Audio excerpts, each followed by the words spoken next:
જય ગિરનારી મિત્રો. મિત્રો, તમને જે વિડીયોમાં વનસ્પતિ દેખાય ને, એ વનસ્પતિ વાળ માટે બહુ જોરદાર કામ કરે છે. કેવી રીતે એ તમને આ વિડીયોમાં હું જણાવવાનો છું. જેને વાળ નબળા પડી ગયા હોય, નબળા મતલબ કે વાળમાં ખોળો હોય, વાળ તૂટતા હોય, વારંવાર ખરી જતા હોય, આછા પડી ગયા હોય વાળ. અને હા, બીજું કેમાં કામ કરે ખબર? કોઈને ખંજવાળ આવતી હોય, ટૂંકમાં ચામડી હોય ને ડ્રાયનેસ થઈ ગઈ હોય, એના ઉપર પણ કામ કરે છે અને વાળ ઉપર પણ કામ કરે છે.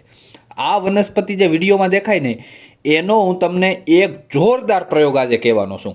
એટલે વિનંતી એટલી જ છે કે વિડીયો તમે અંત સુધી જોજો, તમને ખૂબ નવું જાણવા મળશે. પહેલાં આપણે આના નામ જોઈ લઈએ, બરાબર?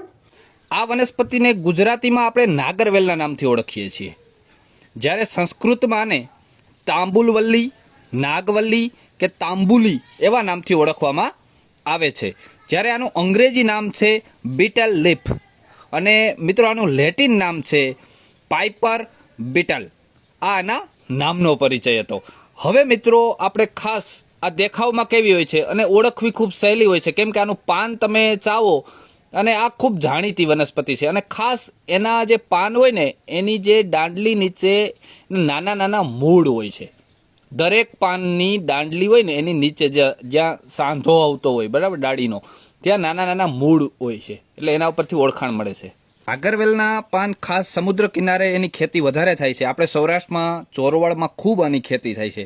અને આના બે ખાસ પ્રકારો જોવા મળે છે. નાગરવેલના ખાસ બે પ્રકારો આપણે જોઈએ છે. એમાં એક કાળા પાન હોય છે અને એક ડીંટા પાન હોય છે. ડીંટા પાન એટલે આપણે જેને કપૂરી કહીએ છીએ. કાળા પાન હોય ને, એનો સ્વભાવ કેવો હોય? ગરમ અને રેચ આપનારો હોય છે. જ્યારે જે કપૂરી જે આપણે ખાઈએ છીએ, એનો સ્વભાવ છે ને, એ પાનનો મૃદુ અને સૌમ્ય હોય છે. આ એના બે પ્રકાર. આમ તો ઘણી જ પ્રકારના આવે છે, બરાબર? નાગરવેલના પાનની 100ની આજુબાજુ ભારતમાં એના પ્રકાર છે, પણ આ આપણા બે પ્રકાર ખાસ જાણીતા છે, એની વાત કર્યું.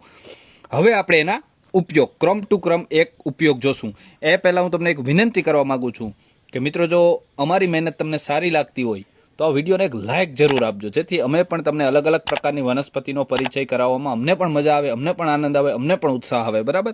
સારું. અને ચેનલને સબસ્ક્રાઈબ કરી લેજો. સારું. અને આ પાનનો તમે જો ઉપયોગ કરતા હોય તો એક કોમેન્ટ કરજો કે કેવું લાગ્યું તમને, બરાબર?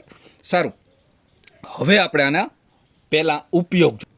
તો મિત્રો, પ્રયોગ છે ને, એ આ પ્રકારનો છે કે જેને વાળની સમસ્યા હોય, બરાબર, અથવા તો ત્વચાની સમસ્યા હોય, એ લોકોએ શું કરવાનું છે. તો આ જે તમને નાગરવેલના પાન દેખાય છે ને, નાગરવેલના પાન, એ તમારે લેવાના કેટલા છે? 6 થી 8 પાન લઈ લેવાના માત્ર. કેટલા?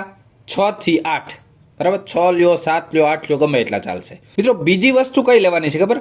જાસૂદના ફૂલની પાંખડીઓ નાખવાની છે. મતલબ કે 5-6 ફૂલ લઈ લેવાના તમારે અને 5-6 ફૂલની પાંખડીઓ તોડી લેવાની, બરાબર? દાંડલો નાખવાનો નથી, આપણે ખાલી પાંખડીઓ નાખવાની છે. લાલ કલરનું જાસૂદનું ફૂલ બધા લોકોએ જોયું હોય. રેડી? બે વસ્તુ થઈ ગઈ, નાગરવેલના પાન, જાસૂદના ફૂલ. ત્રીજી વસ્તુ છે નાળિયેરનું તેલ. ઓરિજિનલ નાળિયેરનું તેલ કેટલું લેવાનું છે ખબર? 200 ગ્રામ. રેડી? આ યાદ રાખજો ખાસ. અને એક થોડોક પાણી. રેડી? થોડુંક પાણી. હવે કેવી રીતે બનાવવું એ તમને કહી દઉં, બરાબર? ફટાફટ. તો પહેલાં એક નાનું એવું લોખંડનું બકડિયું લેવાનું, બરાબર? એક કડાઈ લેવાની લોખંડનું. એમાં તમારે 200 ગ્રામ નાળિયેરનું તેલ નાખી દેવાનું. રેડી?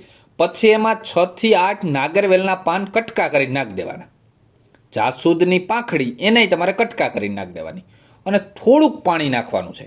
પાણી કેટલું ખબર? અડધા પ્યાલા જેટલું. હવે આ રીતે નાખી અને ધીમા તાપે એને ગરમ કરો. યાદ રાખજો, તાપ ખાસ ધીમો રાખજો, નહીતર શું થાય? તેલ કાળું પડી જાય મિત્રો. એટલા માટે હું તમને કહું, તાપ છે ને જેટલો એ ધીમો રહે એટલું બહુ સારું. ધીમા તાપે એને ગરમ કરવાનું અને સાથે હલાવવું પણ ખોરું. હો, ધીમે ધીમે ધીમે ધીમે ધીમે ધીમે આપણે પાણી શું કરવા નાખ્યું? પાણી બળી જાય ને, બરાબર? તાપ કર્યો એટલે પાણી બળી જાય ને, તો આપણા જે નાગરવેલના જાસૂદની પાંખડીનો જે રસ છે ને, તેલમાં ઉતરી જશે, એ સિદ્ધ થઈ જશે. રેડી? ધીમે ધીમે ધીમે ધીમે એને ગરમ કરવાનું. એટલે તમને એમ થાય કે પાણીનો ભાગ બળી ગયો છે, રેડી, કમ્પ્લેટ, બરાબર? એટલે એને નીચે ઉતારી અને 1-2 વાર ગાળી લેવાનું વ્યવસ્થિત. એટલે આ તમારું તેલ તૈયાર થઈ ગયું. હવે જેને સમસ્યા હોય ને, વાળની સમસ્યા, એને રાતે નાખી દેવાનું. એકદમ રાતે ઘસી ઘસી નાખી દેવાનું.